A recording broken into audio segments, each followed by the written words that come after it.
And good morning, everybody.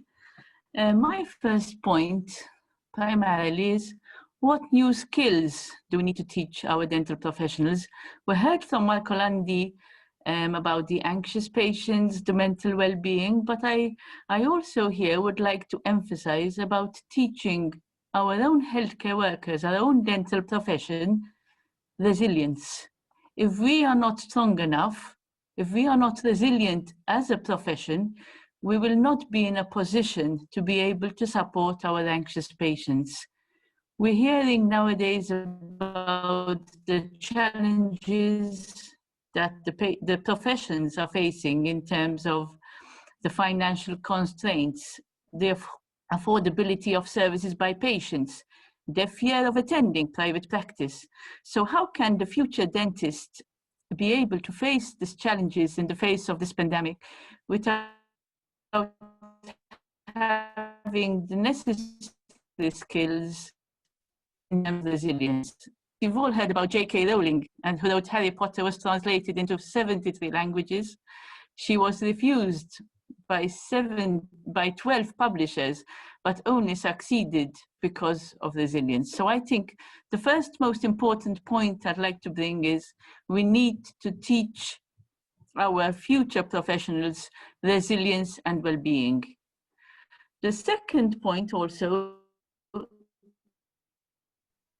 is I think the information we need to have with our patients, even in this new normal of communicating, sometimes using teledentistry, using online methods. So our communication skills have to be really well defined and well presented in order to meet the different needs of our different public. Again, from a public health perspective, the importance of advocacy, that oral health is very often left behind. If services are being cut down in face of the pandemic, we need to advocate for oral health, that it is again not forgotten, because we're going to see an increased inequalities even due to this pandemic. And my last point I'd like to bring up is the expanded role of the dental surgeon.